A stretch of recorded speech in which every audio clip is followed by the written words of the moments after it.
why Maharshi visited Nepal at this particular time and the significance of it.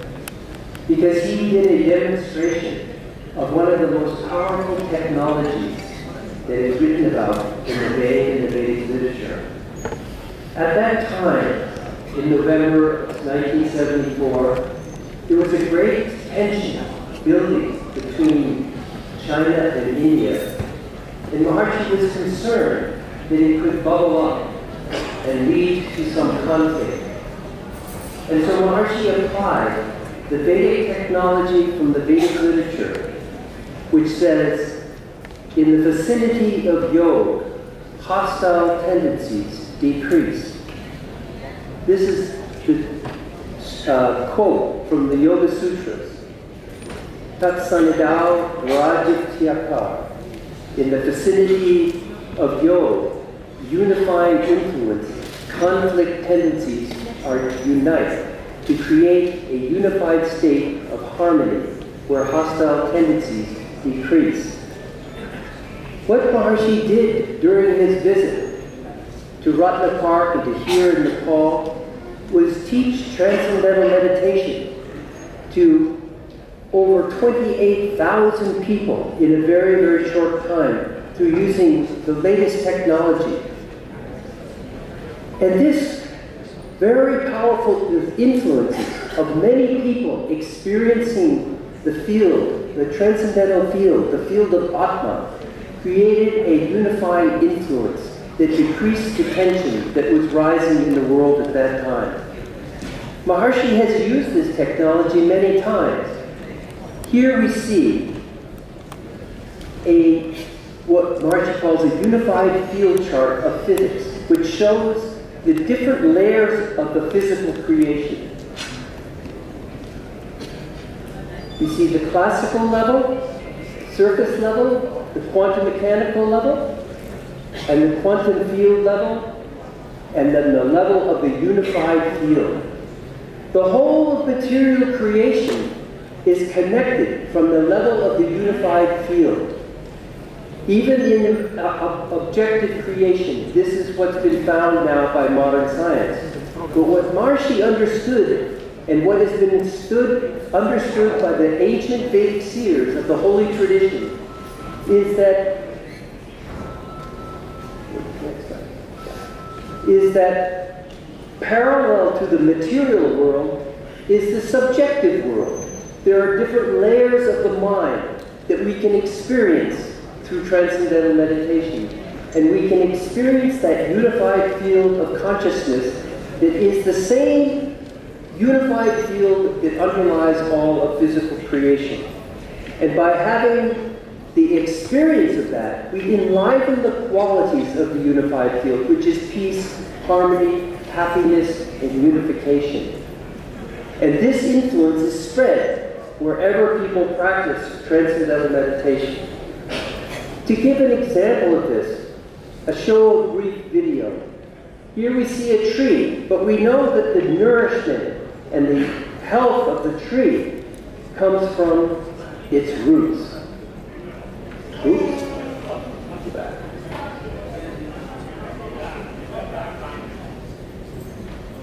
That's not working.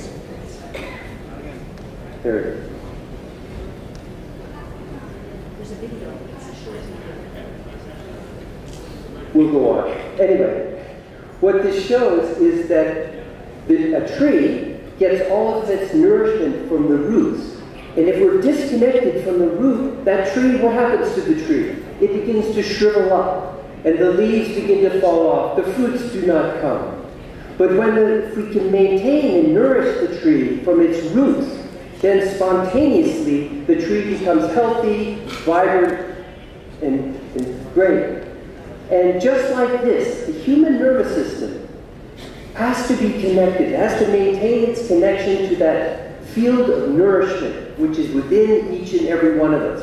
What disconnects us from that field is stress and strain in the nervous system. And transcendental meditation, Bhavati Dhyan, is a simple mental technique that allows us to experience these deeper and deeper and deeper levels of the mind, and to experience the source of thought, The unified field of natural law, which is that same field that underlies and supports all of creation. And so by contacting that is how we create this unifying influence. And this unified field of natural law is also where the Veda exists. Veda does not exist in the books. Veda exists in the human physiology, deep within the mind, in the transcendental field. This verse from Rig Veda illustrates this. Riksho akshare parme vyoman, yasmin neva arivishve nishadu. The verses of the Veda exist in the transcendental field of life, in which also reside all of the impulses of creative intelligence, the laws of nature, responsible for the whole universe. So when we experience that field in our daily practice of transcendental meditation, we enliven the Devata. We enliven the unified field of natural law to support and nourish all of life. The second part of that quote is Yastana Veda Kimricha Karishyati Ya Itad Vidu Ta Ime Samasate. He whose awareness is not open to this field, what can the verses do for him, accomplish for him? Those who know this level of reality are established in evenness, wholeness of life. This one verse of Rig Veda illustrates the importance of why every individual who cares about Veda and Vedic knowledge must transcend on a daily basis, because it is the field of Veda.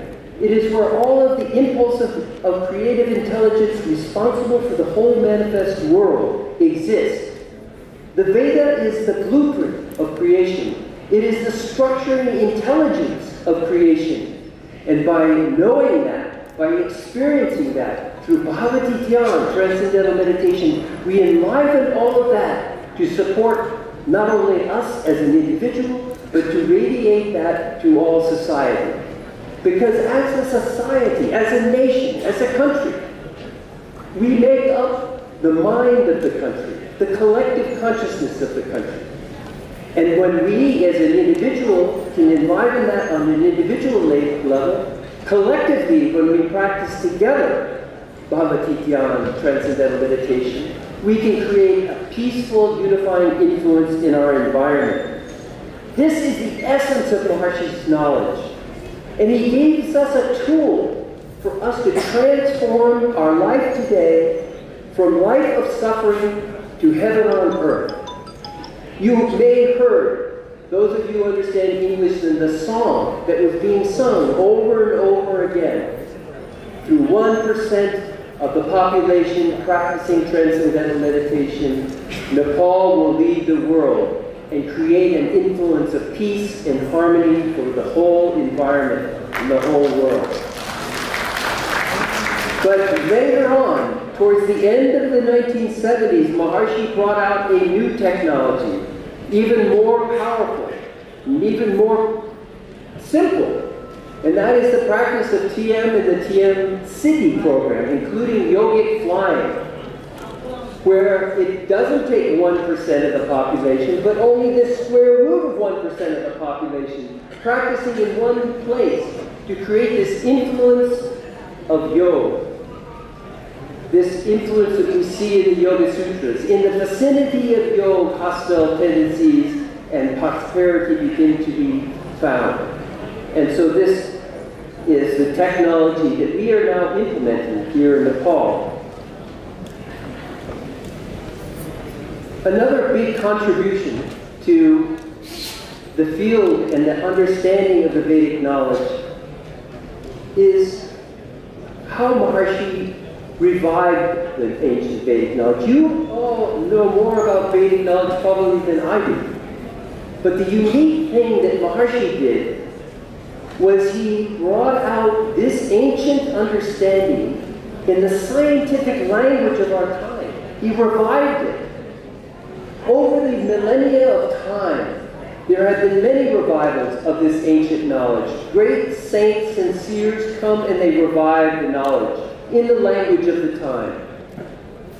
Maharshi is that nearest representative to this tradition of knowledge, that he revived it in the scientific language of our time. And working with Dr. Tony Nader, who is the greatest scientist of our age, he showed that Veda is not just something in the book, it's actually within our own physiology. This here illustrates, this was Dr. Tony Nader's his first book and most significant book that he did, writing, working day and night with Maharshi. He brought out and showed that every aspect of our human physiology is correlated very closely to all of the 40 aspects of Veda in the Vedic literature. And this is just one example showing how Ganesh is expressed in our brain very, very clearly.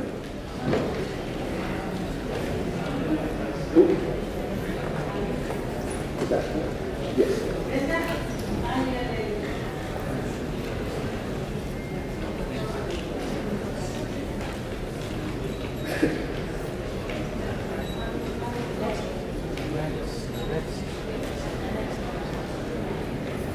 His Holiness Maharshi Mahesh Yogi, always regarded as the foremost scientist in the field of consciousness and the greatest teacher of our time. Maharshi completely restored the 1,000-year-old scattered Vedic literature for the total significance of its theory and practice, and has organized it in the form of a complete science of consciousness. Transcendental meditation is the subjective technology of Maharshi's Vedic science of consciousness, and Maharshi's Vedic science and technology is the complete science and technology of consciousness, and it is the complete science and technology of life capable of raising all aspects of life to enlightenment. And now to give a vision of how Maharshi brought out in every area of society his knowledge and technology of Vedic science. Play this video.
You all are very familiar with the Rudra-Shake Yajna.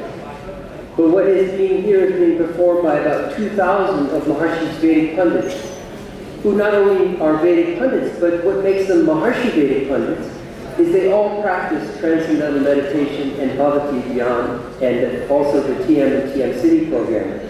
And this gives them the yajna power to fulfill the sun cult without transcending and performance from the level of the unified field. Our activities, including yajna, are weak.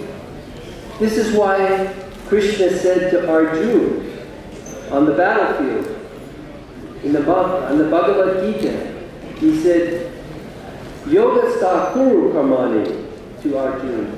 established in being, perform action, established in the unified field of natural law, established in the self, the big yes self, Atma, then perform action. This is why every pundit must be performing after the practice of Bhagavati Dhyan and the TM and TM City program, because it gives the power to the yajna. Maharshi used an analogy to illustrate this. Skill in action. If you were to take an arrow and you wanted to hit the target, and you tried to throw that arrow like that to hit the target, it would fall maybe a few meters to the ground and miss the target. But if you were to pull the arrow back in the other direction on a bow and let it flies and hits the target. This analogy illustrates the importance of Bhagavati Dhyan transcendental meditation. You take the mind deep within to the field of infinite energy, power, and happiness that's within every individual. Then come out and perform action.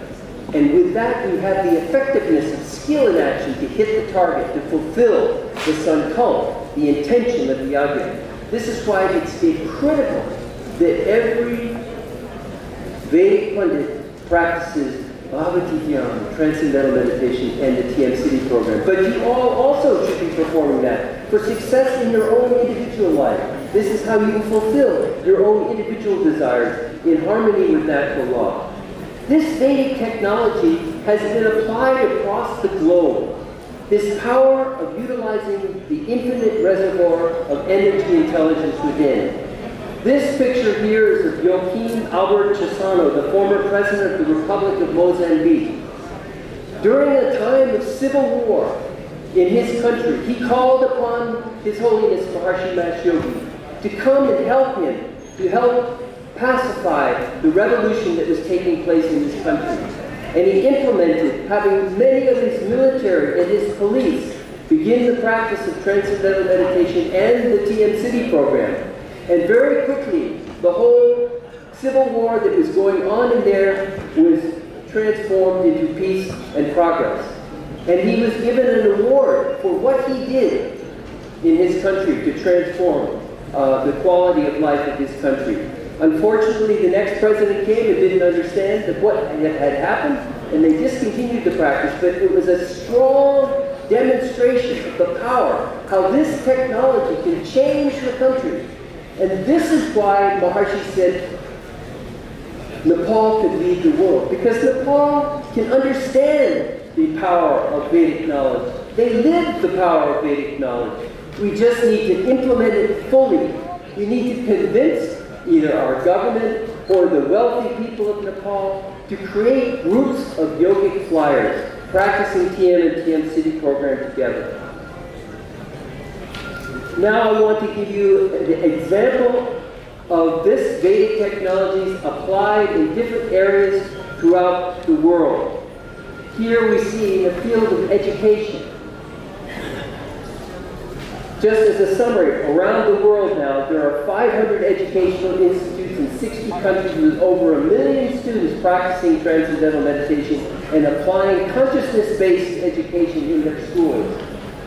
There are universities in Thailand, and we have physical universities in Thailand, USA, Thailand, India, South Africa, Norway, and the outcomes from implementing this technology, consciousness-based education in the schools is phenomenal.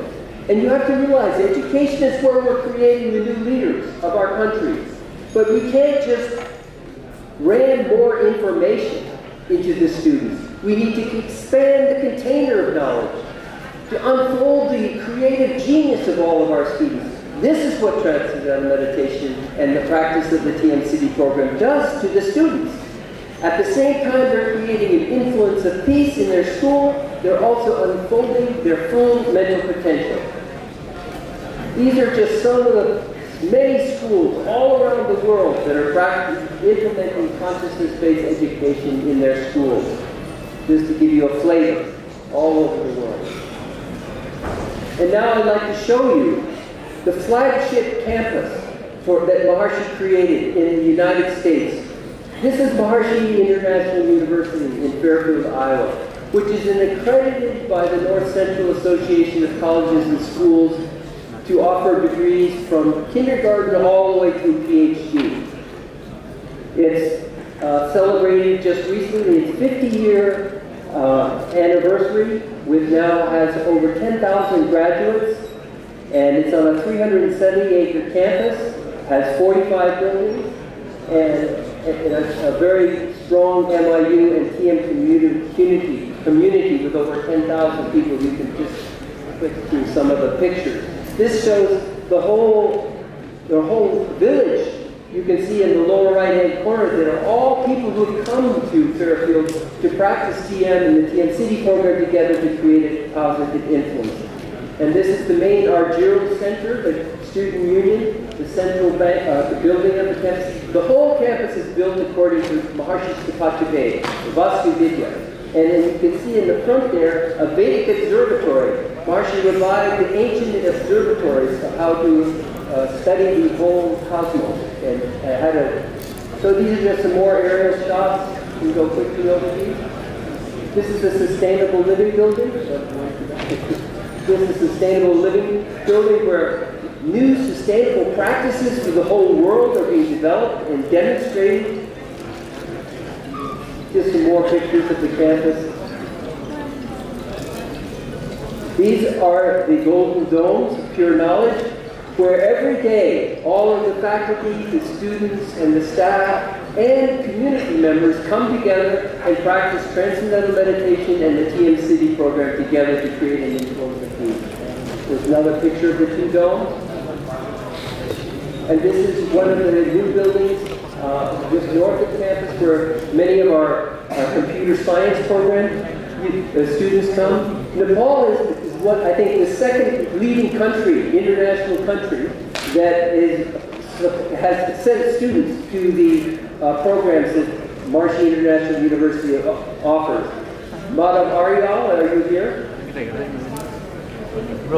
Madhav could stand. He is our representative from Maharshi International University, and he's also a teacher of Transcendental Meditation. How many students have you sent to MIU?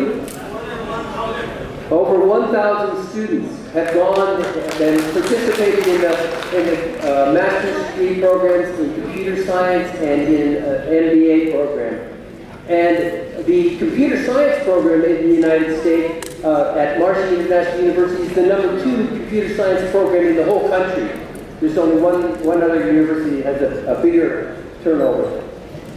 So we can go on to the next. This is a little bit. So why is it that this practice of TM and the TM City program in particular is so important? It's because there's been scientific research shows that the maximum brainwave coherence comes during the practice of yogic flying. And with this coherence on an individual level, when they practice together, this coherence or harmony and peace radiates to the environment. This flying technique that Maharshi brought is very, very powerful technology of the unified field to enliven peace and harmony to the world. Nepal can change overnight if we establish a group of the square root of 1% of the population doing this technology very regularly. Not sometimes and sometimes not. And this practice requires practice, not talking about it. This is a technology that Maharshi brought out. You can go to the next one.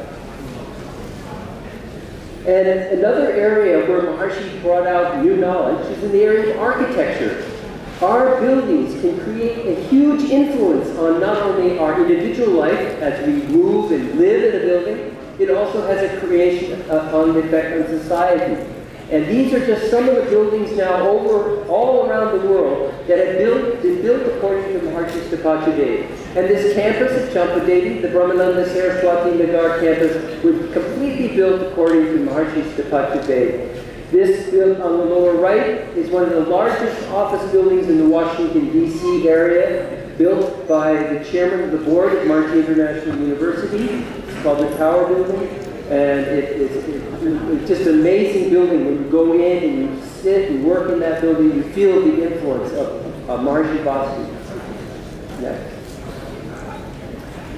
This is just to summarize how much this Vastu Vidya architecture has been done. Over $500 million worth of Maharshi Vastu buildings have been built around the world in almost every country except for parts of Africa and Siberia.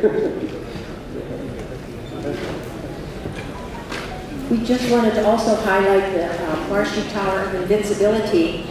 Before Maharshi dropped his body in 2008, he said to everyone who was there, "I want to be sure that all of my technologies have a home." And so he asked everyone who was there, he said, "I want to build these Maharshi Towers of Invincibility in every country. I want them to serve as a lighthouse of total knowledge, reminding mankind that life can be lived in enlightenment and that suffering, disease, and poverty are actually foreign to life." So in this building, and we hope to build one here in Kathmandu, in this building, all of the Vedic technologies and all of Maharshi's programs will be available to anyone across the world, and it will preserve them for 10,000 years. And this is just an example. In every floor, there will be one area. The first floor will be education. It will remind everyone how to enliven their full brain potential, so learning will be easy and fun. And the area of health, you will learn all the principles of Ayurveda and all the principles to prevent yourself from getting sick. Imagine if you knew how to not get sick and to be strong and healthy. This is healthcare. Right now we have disease care. We need a healthcare system. There will be another floor completely focusing on Vedic organic agriculture. It will teach farmers how to nourish themselves and their crops in the whole environment. And economics, the whole field of economics is basically a problem of poor brainwave coherence. It's a matter of poor consciousness. If we improve our own intelligence and our own consciousness, that is where wealth comes from.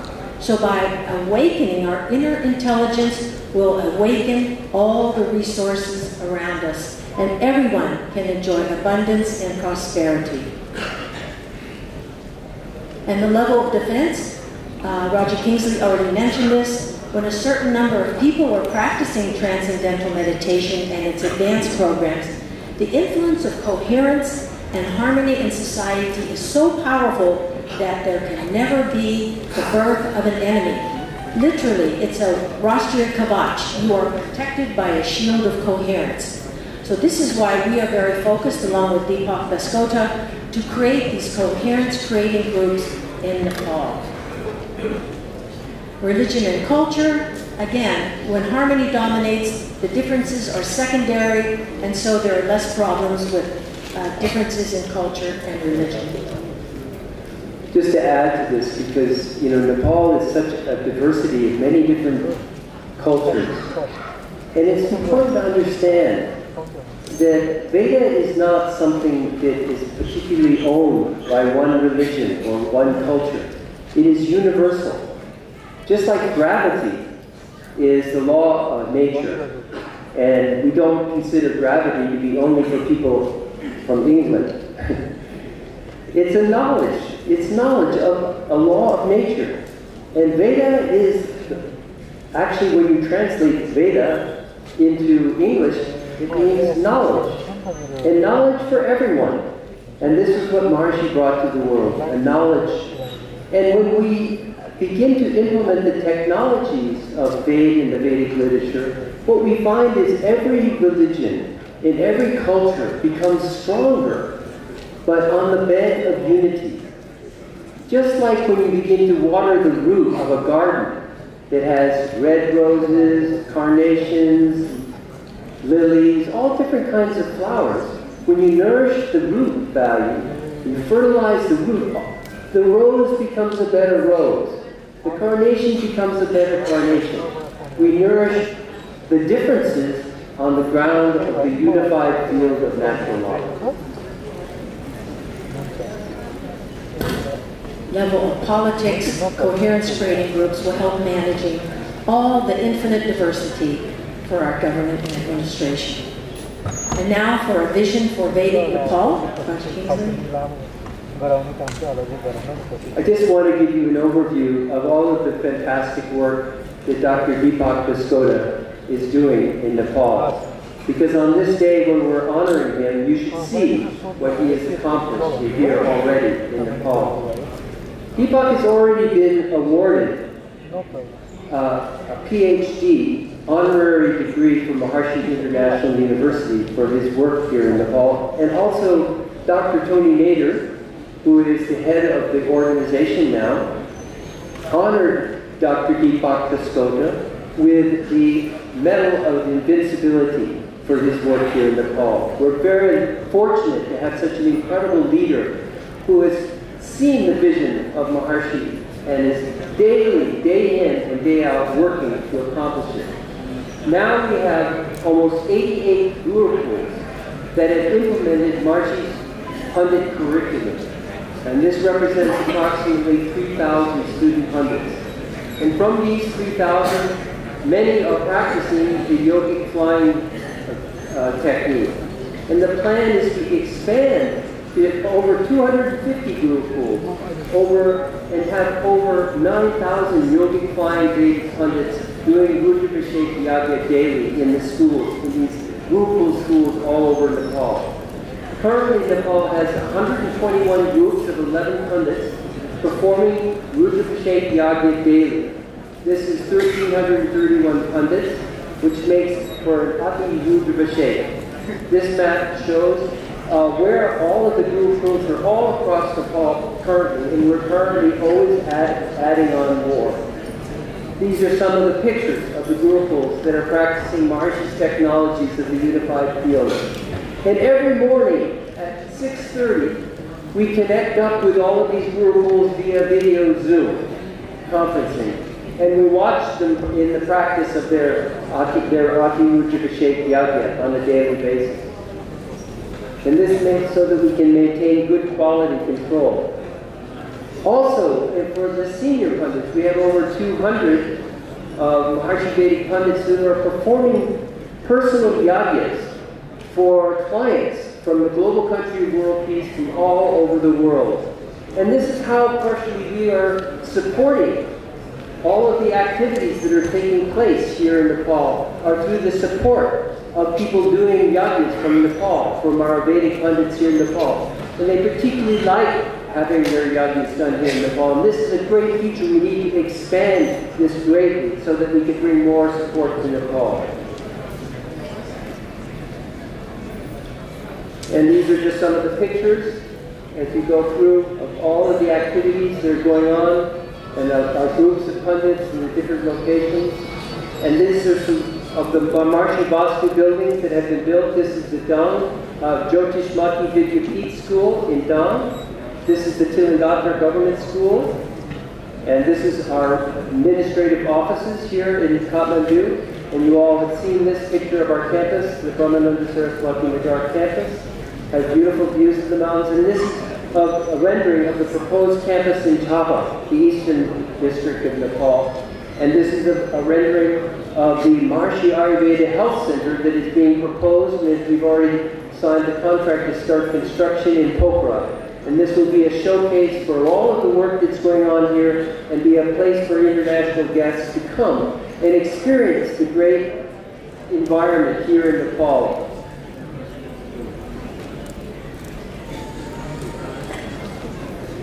So this is in the area of what we've been doing for consciousness-based education. We now have 10 schools with a total enrollment of almost 10,000 students that are in the various stages of implementing CBE. 4,000 students are practicing transcendental meditation. And as of May 2022, 1,000 of the faculty and students have learned the TM City program.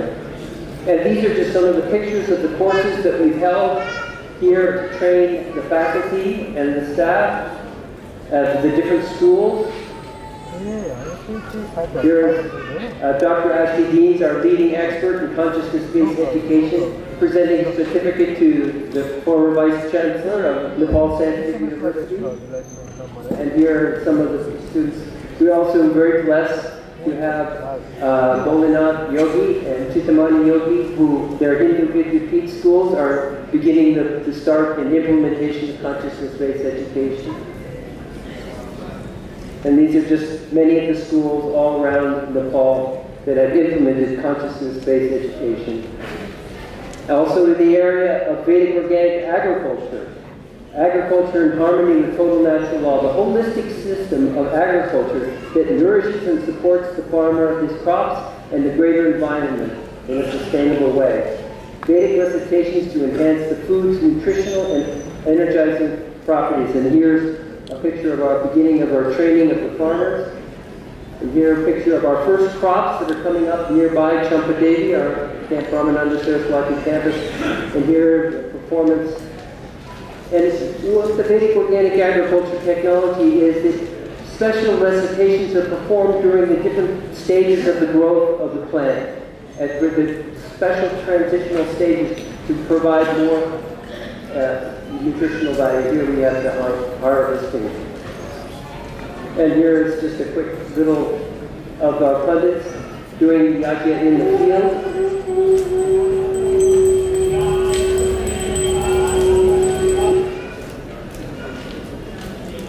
So, to end, Nepal is in the best position to apply technologies in all areas of life. Nepal can be a source, an exporter of Vedic pundits, Vedic organic food, products and herbs, Stapatis, Vedic architects, Vedic doctors and technicians.